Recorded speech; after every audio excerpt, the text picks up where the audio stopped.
26 नवंबर 2008 मुंबई की एक आम शाम। मुंबई की रात बिल्कुल आम थी। लोग हंस रहे थे, ट्रेनें चल रही थी, लोग अपने घर लौट रहे थे, कुछ लोग रेलवे स्टेशन पर थे, कुछ होटल में खाना खा रहे थे। होटलों में जिंदगी अपने पूरे शबाब पर थी, लेकिन किसी को नहीं पता था। और अगले ही पल मुंबई एक जंग का मैदान बन चुकी थी कि अगले 60 घंटों में मुंबई इतिहास के सबसे भयानक आतंकी हमले का सामना करने वाली थी। यह सिर्फ एक हमला नहीं था, यह भारत के दिल पर हमला था। बदहवार के किनारे जब ये लड़के उतरे तो वहां के लोगों को कुछ अजीब सा लगा। वहां पर एक आदमी भारत मोरे ने उन्हें रोका और पूछा कि तुम कौन हो, कहां से आ रहे हो और कहां जा रहे हो। उनके जवाब में पहले झिझक थी और डर भी था। फिर उनमें से एक लड़का गुस्से में चिल्लाया, अपने काम से काम रखो, तुम्हें जानकर क्या करना है। रात का समय था। 8 लड़के 2 बड़े बैग लेकर चुपचाप चलते जा रहे थे। भारत मोरे ने मुंबई पुलिस को इसकी जानकारी दी, लेकिन पुलिस ने इस बात को सीरियस नहीं लिया था और बात यही मुंबई के लिए बहुत भारी पड़ गई। अगर पुलिस समय पर सतर्क होती तो शायद वो खूनी खेल ना होता जिसमें 166 लोगों की जान चली गई। ये लड़के असल में 10 थे, ना कि 8। 2 लड़के बोट से ओबराय होटल पहुंच चुके थे। बाकी 8 2-2 के ग्रुप में बंटकर अपने निशाने की तरफ बढ़ रहे थे। Chhatrapati Shivaji terminal, Taj Mahal palace hotel, Leopold cafe और नरीमन हाउस, ये जगहें एक दूसरे से थोड़ी ही दूरी पर थी और इन्हें एक साथ टारगेट बनाने का प्लान था। मुंबई सिटी उस समय अपनी रंग में थी, लेकिन अचानक से गोलियों की आवाज ने पूरे शहर को डरा दिया। अंडरवर्ल्ड के झगड़ों में गोलियां तो कई बार चलती थी, पर इस बार बात बड़ी थी। एक तूफान आया जिसके सामने वक्त भी रुक सा गया। पहला हमला मुंबई का सबसे बड़ा railway station Chhatrapati Shivaji terminal पर हुआ। उस दिन पटना जाने वाली ट्रेन देरी से थी और यह देरी कई लोगों के लिए मौत बनने वाली थी। किसी को नहीं पता था कि वहां 2 आतंकी इस्माइल खान और अजमल कसाब स्टेशन पर पहुंचे और उसके बाद जो मंजर था वो काफी भयानक था। कसाब AK-47 से गोलियां बरसा रहा था, इस्माइल हाथ गोला फेंक रहा था। लोगों को समझ नहीं आया आखिर ऐसा हो क्यों रहा है। चीखें, चिल्लाहट, गोलियों की आवाज गूंज रही थी। लोग को जहां जगह मिली वहां छुप गए। उनका मकसद था जितना खून उतना बेहतर। रेलवे पुलिस ने उन्हें रोकने की बहुत कोशिश की, लेकिन उनके पास सिर्फ ड्यूटी रिवॉल्वर थी, जबकि आतंकियों के पास AK-47 जैसे हथियार थे।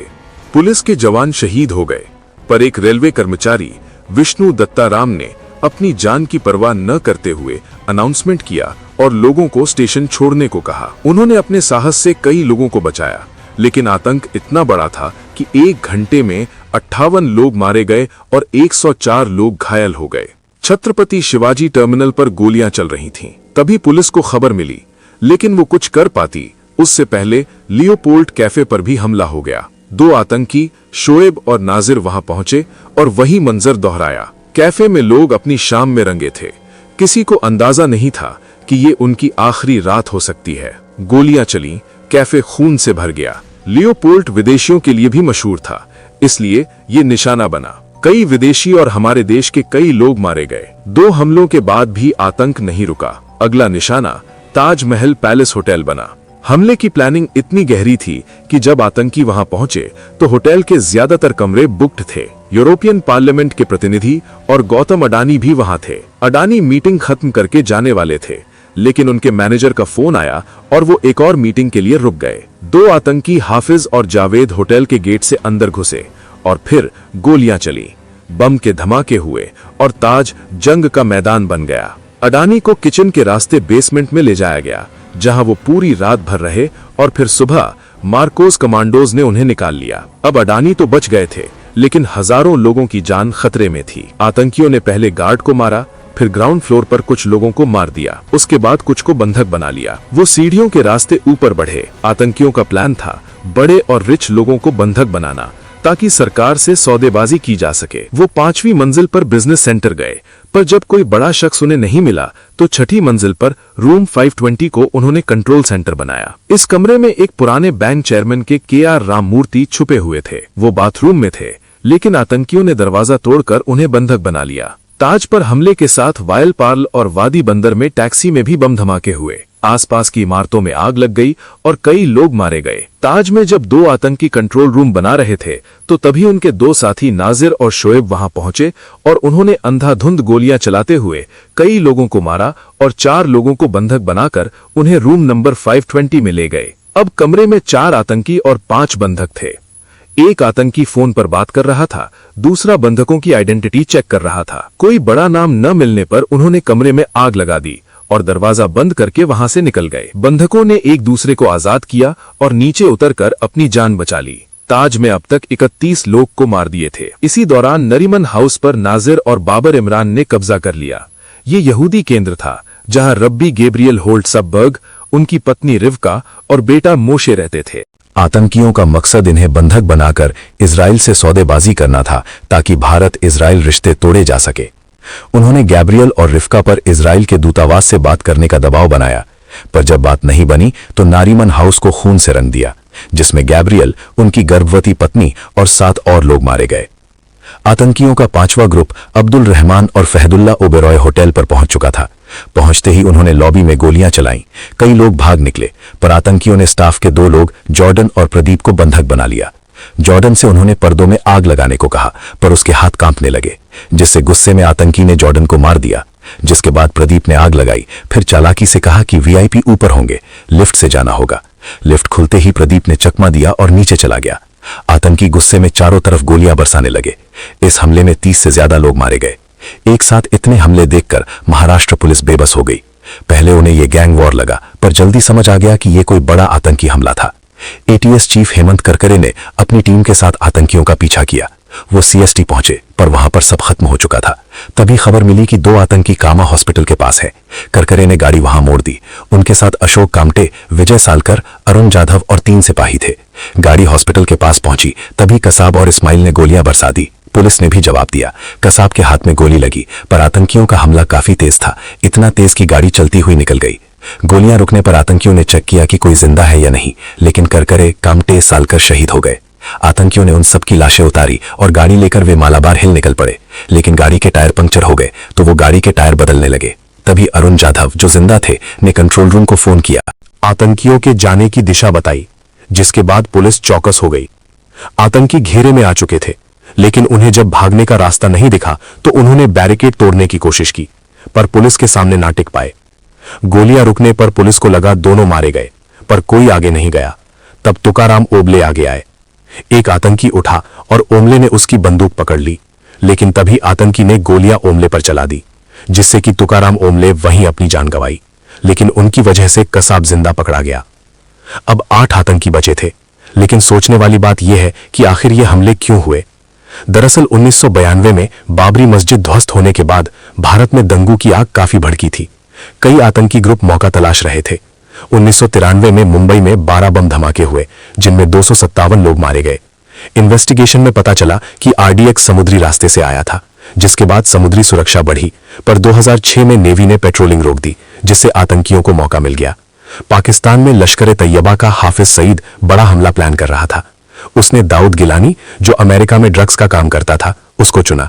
दाऊद के विदेशी लुक की वजह से हाफिज ने उसका इस्तेमाल किया। दाऊद को ट्रेनिंग दी गई।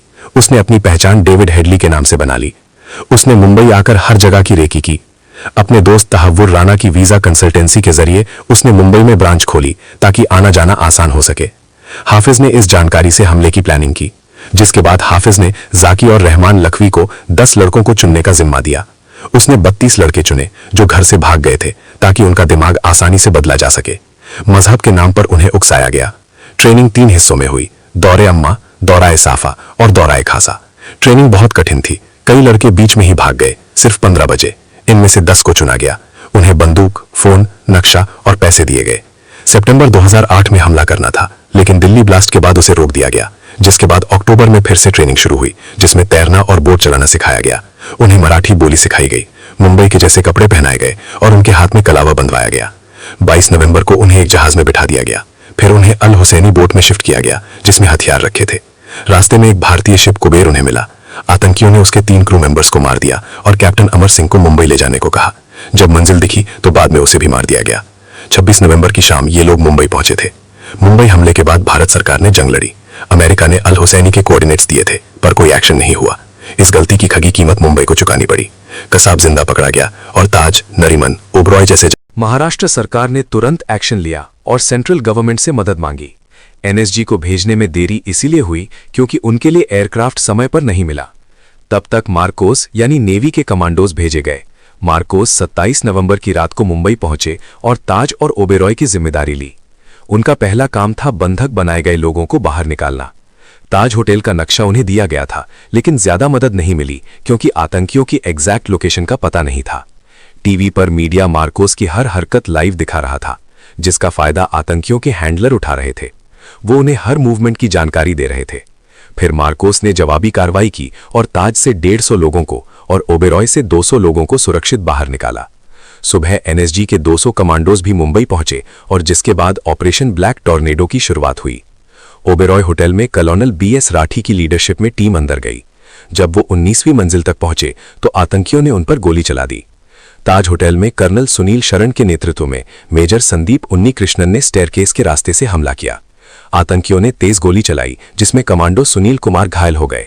संदीप ने उन्हें बचाने के लिए कवर दिया और अकेला आगे बढ़ गया। उसने 4 आतंकियों से इतना जोर से मुकाबला किया कि वो डर के कोने में छुप गए, लेकिन इस दौरान मेजर संदीप उन्नीकृष्णन शहीद हो गए। नरीमन हाउस में एनएसजी ने छत के रास्ते कंट्री ली। मीडिया सब कुछ लाइव दिखा रहा था, जिसका फायदा उठाकर आतंकियों ने गोलियां चलाईं। इस ऑपरेशन में आगे कमांडो गजेंद्रा बिष्ट भी शहीद हो गए। ओबेरॉय होटल में एनएसजी ने मिलकर अटैक किया। बाहर से स्नाइपर्स और अंदर की टीम ने साथ मिलकर दोनों आतंकियों को मार गिराया। 28 नवंबर की दोपहर तक ओबेरॉय होटल को सुरक्षित कर लिया गया। नरीमन हाउस में मेजर संदीप सेन ने ग्रेनेड फेंका, जिसमें एक आतंकी मारा गया। दूसरा भी ग्रेनेड के धमाके से ढेर हो गया। ताज होटल में मेजर खंडेलवाल ने वसाबी रेस्टोरेंट के पास ग्रेनेड फेंका। आतंकी भाग गए और कमांडोज ने उन चारों को मार दिया। 29 नवंबर की सुबह तक ताज होटल भी पूरी तरह से सुरक्षित हो गया। 9 आतंकी मार दिए गए और कसाब जिंदा पकड़ा गया। 26 से 29 नवंबर तक ये सब चलता रहा। 166 लोगों की जान गई और 300 लोग घायल हुए। ये एक बड़ा इंटेलिजेंस फेलियर था। दुनिया भर में इस घटना का असर हुआ। शेयर मार्केट गिर गई, फिल्में रोक दी गईं और इंग्लैंड की क्रिकेट टीम भी वापस चली गई। लोग गुस्से में थे और बदला चाहते थे। प्रधानमंत्री मनमोहन सिंह ने कई मीटिंग की, लेकिन कोई बड़ा एक्शन नहीं लिया। पाकिस्तान ने जिम्मेदारी से इनकार किया, लेकिन कसाब के बयान से साफ हो गया कि इसमें लश्कर ए तोयबा का हाथ था। पाकिस्तान ने कुछ लोगों को गिरफ्तार किया और अमेरिका ने डेविड हेडली और तहब्बुर राना को जेल भेज दिया। भारत ने तुरंत बदला नहीं लिया, लेकिन एनआईए बनाई गई। एनएसजी के सेंटर बढ़ाए गए। कसाब पर केस चला और पुलिस वाले अरुण जाधव की गवाही से साल 2010 में उसे फांसी की सजा सुनाई गई। 2012 को कसाब को फांसी दे दी गई। ये सिर्फ एक आतंकी हमला नहीं था, ये 60 घंटों तक चला वो इम्तिहान था जिसने पूरे भारत को एक कर दिया। 2008 मुंबई अटैक्स ने मुंबई को जख्म दिए, लेकिन उसी आग से निकला एक नया संकल्प कि डर हमें रोक नहीं सकता, क्योंकि 26/11 ने हमें एक बात सिखा दी, भारत झुकता नहीं, भारत याद रखता है।